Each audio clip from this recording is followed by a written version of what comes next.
Ever been left at the altar and then bumped into that same person 5 years later? Most people would cross the street. In this show, they end up in the pub together, and that's just the start of the problem. This is one of the most awkward, funny, and surprisingly honest sitcoms of the 1980s. And today on Back to the Box, we're diving into the story, the characters, and the people behind it. So here's the setup. Penny Warrender is ready to get married. Dress, guess, the works. The whole day's planned. And Vince Pinner, he panics, leaves, gone. No wedding, no explanation. Just chaos and a very angry family. Fast forward 5 years. They bump into each other completely by chance in a pub, while both out on separate dates. In the time since, Penny has married someone else, and that's falling apart too. Vince, he's still single and still, well, charming. We're just good friends. Right, do you fancy a quick one? Thank you. Oh, all right, well, we'll have a drink first. She lets him know exactly what she thinks of him. He turns on the charm, and somehow, against every instinct she has, they agree to stay in touch. And that's the show. Two people, same spark, completely different lives. I think it's broken. I hope not, I'm a vandal. Well, it's been a long time. Must be almost 5 years. 5 years and 3 months, I guess. Is it that long? I'm surprised you remember me. Oh, I can never forget you, Vincent. You've always been unique.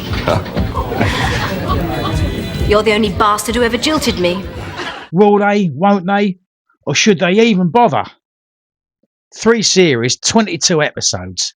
BBC One, running from September 1983 right through to Christmas Day 1986. It's averaged around 12 million viewers every week. That's not a cult show, that's a genuine national hit, putting in audiences that most modern programmes can only dream about. It's the same recipe as the wedding cake, you know. Really? Very nice. We should have turned up now. And in 1984, they did something clever, a 90-minute Christmas special that went right back to the beginning, how Vince and Penny first met, how their relationship grew, and how it all went so spectacularly wrong at the altar. Love you.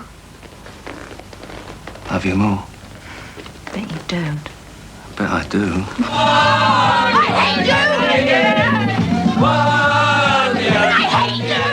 A prequel before prequels were really a thing. Now, the two characters couldn't be any more different, and that's the whole engine of the show. Penny is confident, career-focused, and lives with her parents, posh, proper, and more than a little intimidating. Vince is a working-class lad, charming, unreliable, and drifting between whatever he can land that week. He starts out selling ice cream, ends up working as a bookmaker. His dad is a wealthy scrap metal merchant, which makes Vince the family disappointment, held together entirely by charm.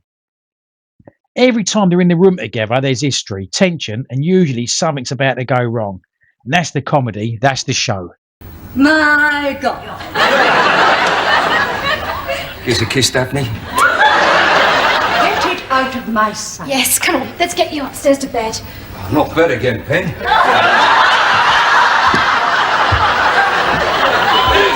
Shut up! Don't have your evil way with me tonight, Pen. Penny's parents, they deserve a mention of their own.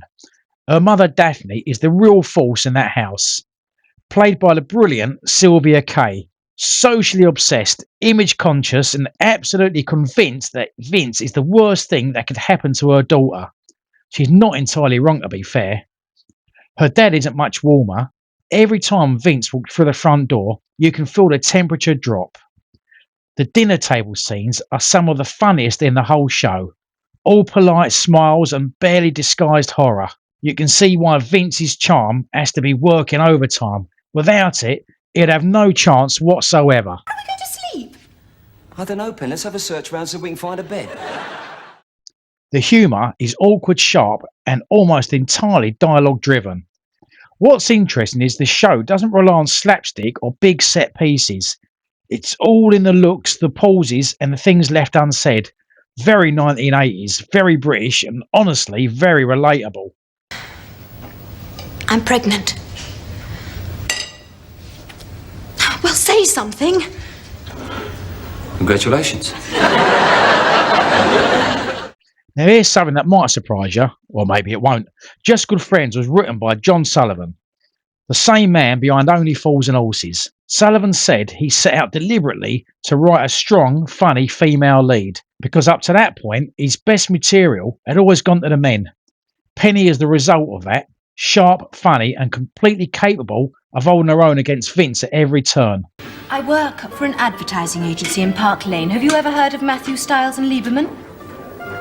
Yes, I think I've got a couple of their LPs at home. The show won a BAFTA, and honestly, watching it back, you can see exactly why. Jan Francis, who plays Penny, you might also know her as Lisa Colbert in Secret Army. She brings real depth to the role, balancing the sharp wit with the hurt that's always just underneath the surface. You never quite forget that this is the woman who was left standing at the altar. Paul Nicholas as Vince is perfectly cast.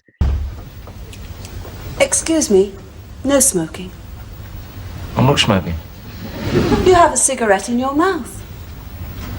Got shoes on my feet, but I'm not walking. He's naturally charming, and that matters, because without it, Vince would just be a disaster. What makes him work is that you genuinely like him, even when he's getting everything wrong. Mummy told me a story last night. She'll never let you grow up, will she? He also sang the show's own theme tune, and before Just Good Friends, he'd already had top 10 hits in the UK charts. Decades later, he'd turn up in EastEnders as Gavin Sullivan. But for most people, he'll always be Vince. What makes Just Good Friends stand out is its starting point. Most sitcoms are about two people slowly falling for each other. This one begins after everything has already gone wrong and asks whether love is actually enough to get past that. It's messy, it's awkward, and it's very, very real. And 20 million people watching the final on Christmas Day 1986 proves the whole nation was asking the same question. So, did you watch this back in the day? Were you rooting for Vince or rooting for Penny? Drop it in the comments, and if you're new here, welcome to Back to the Box.